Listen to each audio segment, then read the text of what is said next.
आज हम ये ट्रांसफार्मर के ऊपर बात करेंगे। जो मिनी ट्रांसफार्मर होते हैं जो सर्किटों में लगे होते हैं और उनका क्या मुख्य काम होता है और ये सर्किटों में जो है ट्रांसफार्मर क्यों लगाए जाते हैं। तो ये ट्रांसफार्मर जो है स्टेप डाउन ट्रांसफार्मर है। इसी में अनेक वोल्टेज के ट्रांसफार्मर होते हैं। तो ये 909 का ट्रांसफार्मर है।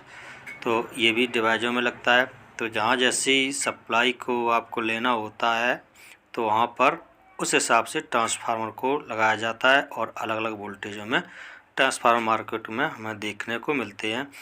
तो ट्रांसफार्मर किस लिए लगाए जाते हैं इस पर हम बात करते हैं। तो ट्रांसफार्मर देखिए, ट्रांसफार्मर जो है हाई वोल्टेज को कम वोल्टेज करने का काम करता है। स्टेप डाउन ट्रांसफार्मर जो होते हैं वो इस वोल्टेज को कम करते हैं और ये एसी करंट पर ये काम करते हैं। जैसे एसी अल्टरनेट करंट पर जो होता है उस पर ट्रांसफार्मर काम करता है और डीसी पे ये ट्रांसफार्मर काम नहीं करता है।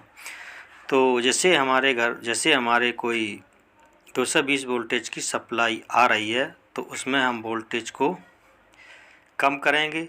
तो जब एसी वोल्टेज आ रहा है तो जैसे 220 वोल्टेज आ रहा है तो हम वोल्टेज को मतलब हमें जिस रिक्वायरमेंट होगी उस हिसाब से हम ट्रांसफार्मर को लगाएंगे।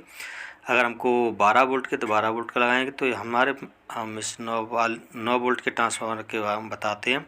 तो इस ट्रांसफार्मर से हमको अगर हम 220 वोल्टेज की सप्लाई देंगे एसी तो हमको ये 9 वोल्ट की एसी आउटपुट करके देखा। मतलब एक हाई वोल्टेज को हम कम वोल्टेज कर दिया इसने। तो 9 वोल्ट का करंट कर दिया है इसने। इसमें 2 कॉइलें लगी थी। अब ये एसी से एसी में तो कन्वर्ट हो गया, मतलब वोल्टेज कम हो गए। अब डीसी करने के लिए हमको ज़रूरत पड़ेगी तो वो हम लेंगे डायोड के द्वारा। डायोड का काम ये होता है कि एसी को डीसी में कन्वर्ट करने का काम है डायोड करते हैं। तो इस तरीके से 2 डायोड को हमने ले लिया है और जिसकी सफ़ेद पट्टी है वो हमने आपस में जॉइंट कर दी है और जो 2 तार बचे हैं ये डायोडों के हमने इस तरीके से कनेक्शन कर दिए हैं। तो अब हमें यहाँ से हम इसमें 9 वोल्ट हमें डीसी मिल जाएगा और डीसी बन गया। तो यहाँ से हम इसको डीसी मिल गया। यहाँ पर प्लस मिलेगा और यहाँ से इस तरीके से करंट यहाँ जाएगा और दूसरा वाला करंट, दूसरी तार का करंट ये दोनों के मिलके हमें यहाँ 9 वोल्ट का करंट मिलेगा। तो यहाँ प्लस मिलेगा और यहाँ हमको मिलेगा माइनस। तो डीसी में प्लस माइनस होता है और एसी करंट में न्यूट्रल और फेस होता है। ये अगर हमको जैसे कोई 12 वोल्ट या कोई 9 वोल्ट का हमें सर्किट चलाना है तो हम इस तरीके से डीसी को कर लेंगे। तो डीसी जो सर्किट होगी वो हमारी 9 वोल्ट की सर्किट होगी तो वो हमारी चल जाएगी। तो ये हमारे पास एक एलईडी लाइट है। वैसे तो ये 12 वोल्ट की है लेकिन हम इससे 9 वोल्ट से ही से जलाएंगे। तो जो हमारा इस डीसी में जो प्लस माइनस होता है तो यहाँ देखिए हमने माइनस वाला तार जो है वो हमने बीच वाले पॉइंट पे और प्लस वाला जो है लाइट का हमने इस तरीके से लगा दिया है क्योंकि ये जो डीसी से जगने वाला लाइट है। तो अब हम इसे इस तरीके से कनेक्शन है। अब इसी तरीके से आप कोई भी 9 वोल्ट की सर्किट आप इस ट्रांसफार्मर से बना के चला सकते हैं, मतलब एसी से डीसी कर सकते हैं।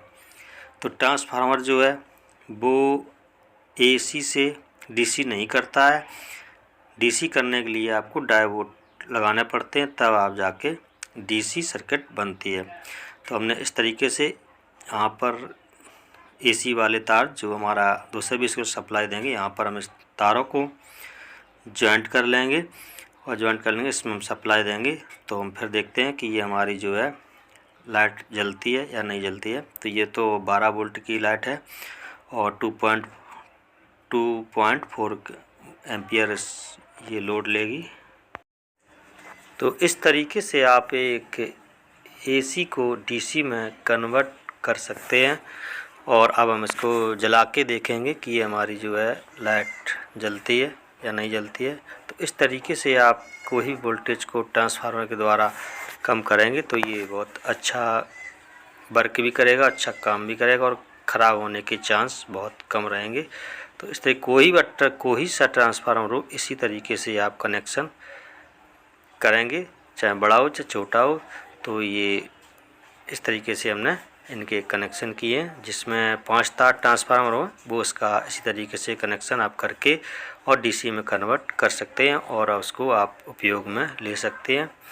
तो इस तरीके से हमने देखी हमारी लाइट कितने अच्छे से ग्लो हो रही है। तो इस तरीके से आप बना सकते हैं। वीडियो हमारा अच्छा लगे तो लाइक करें, चैनल को सब्सक्राइब कर लें।